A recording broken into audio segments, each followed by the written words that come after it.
तेलुगू चित्रपट सृष्टीचे सुपरस्टार असलेले आणि आंध्र प्रदेशचे उपमुख्यमंत्री असलेले पवन कल्याण यांचा रोड शो आज सोलापूरमध्ये पार पडतोय। सोलापुरातल्या विडी घरकुल भागापासून हा रोड शो सुरू झालेला आहे आणि मोठी गर्दी जी आहे ती या रोड शोला आपल्याला पाहायला मिळते।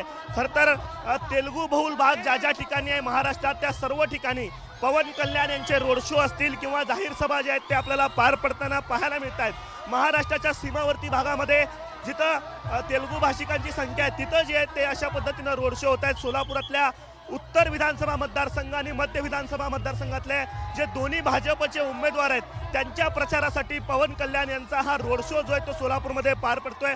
सोलापूर उत्तर विधानसभा मतदारसंघाचे भाजपचे उमेदवार असलेले विजयकुमार देशमुख आणि मध्य सोलापूर विधानसभा मतदारसंघाचे भाजप उमेदवार देवेंद्र कोटे यांच्या प्रचारासाठी हा रोड शो होतोय आणि चाहत्यांची तुफान गर्दी जी आहे ती आपल्याला सोलापूरमध्ये पाहायला मिळते।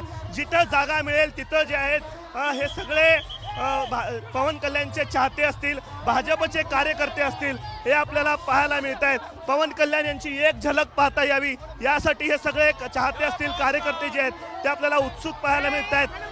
कार्यकर्त्यांकडनं पुष्पवृष्टी केली जाते आणि अगदी चेंगरा चॅलेंज रवी अशा पद्धतीची स्थिती जी आहे ती रस्त्यांवरती आणि पोलिसांची प्रचंड तारांबळ होती अशामध्ये बंदोबस्त करताना। मात्र कुठलीही अनुचित घटना होऊ नये यासाठी पोलीस जे ते मोठे करतायत आणि कल्याण बाबू अशा पद्धतीच्या घोषणा ज्या आहेत त्या चाहत्यांकडे घेतल्या जात आहेत आणि भाजपच्या या दोन उमेदवारांसाठी सोलापूरमध्ये पवन कल्याण यांचा हा रोड शो होताना आपल्याला पाहायला मिळतोय।